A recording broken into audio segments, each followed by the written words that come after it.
हरि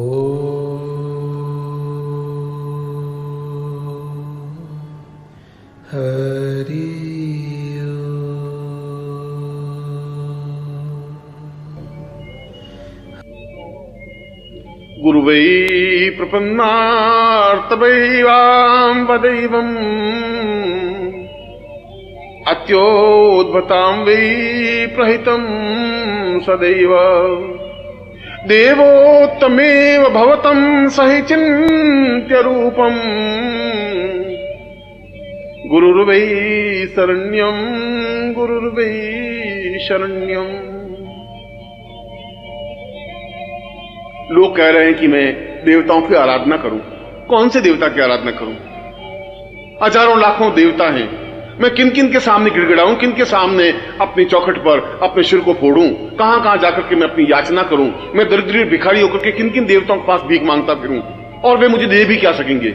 उन देवताओं के पास है भी क्या देने के लिए? वे तो स्वयं आपके सामने हाथ बांधे हुए खड़े हैं। और जो आपके सामने हाथ बांधे हुए खड़े हैं, ये देवता भी आपसे बहुत कुछ प्राप्त करने की आकांक्षा रखते हैं। तो फिर मैं उन भिखारियों के पास क्या जाऊं? फिर तो मैं आपके पास सीधा आना चाहता हूं, फिर मैं आपके चरणों में बैठना चाहता हूं, फिर मैं आपके सामने उन स्थितियों को प्राप्त करना चाहता हूं जो आपसे प्राप्त हो सकता है। यदि आप देवताओं को देने में समर्थ हैं तो निश्चय ही फिर आप हमें भी देने में समर्थ हैं, मुझे भी देने में समर्थ हैं।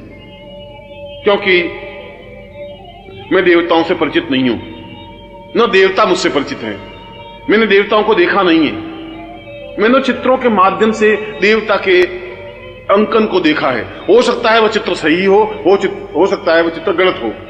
कोई जरूर नहीं है कि जैसा चित्र में मैंने देवता को देखा है, ब्रह्मा को देखा है, विष्णु को देखा है, रुद्र को देखा है, ठीक उसी रूप में वह देवता हो, मैं नहीं समझ सकता। यह तो चित्रकार की एक भावना है जो अपने उसने कागज पर उतारी है, जो कपड़े पर उतारी है। उस चित्रकार ने उस देवता को देखा नहीं, केवल कल्पना के माध्यम से उनके स्वरूप बिंब को उस कपड़े पर, कागज पर उतारा है। इसलिए कागज पर, कपड़े पर जो देवता का चित्र है, जो मूर्ति है, जो चित्र है, वह सब में अपने आप में अधूरा है, क्योंकि मैं देवताओं से परिचित नहीं हूं। परंतु गुरुदेव, मैं आपसे परिचित हूं। मैंने आपको देखा है, मैंने आपके सारे शरीर को स्पर्श किया है। मैं आपके चरणों में बैठा हूं। आपकी आंख, आपकी नाक, कान, हाथ, पांव, वक्षस्थल, सिर और गर्भोन्नत भाल, इन सबको मैंने अपनी आंखों के माध्यम से अपने हृदय में उतारा है। इसलिए मैं आपसे अत्यधिक परिचित हूं। आपसे परिचित हूं और आप तो दानी हैं, आप तो श्रेष्ठ हैं, अद्वितीय हैं, ज्ञानी हैं, चेतना पुंज हैं। आप तो बहुत कुछ देने में समर्थ हैं। समस्त ब्रह्मांड को जो देने में समर्थ है, वह मेरे अकंचन व्यक्ति को देने के लिए तो उनके लिए कुछ भी असंभव है ही नहीं। अत्यंत सरल और सामान्य सी बात है। इसलिए मैं तो आप में ही समस्त देवताओं को देख रहा हूं। मैं तो देख रहा हूं कि ब्रह्मा, विष्णु, रुद्र समस्त आपके शरीर में समाहित हैं। जहां जहां भी, जिस रोम में भी मेरी दृष्टि पड़ती है, वहां एक नवीन देवता के दर्शन मुझे होते हैं। और ये सारे देवताओं का आगार समूह को जब मैं साक्षात अपने सामने देखता हूं तो मैं भाव विवल हो जाता हूं, गदगद हो जाता हूं। अपने आप में मैं रह नहीं पाता हूं। इसीलिए आप मुझे देवताओं की आराधना करने के लिए मत कहिए।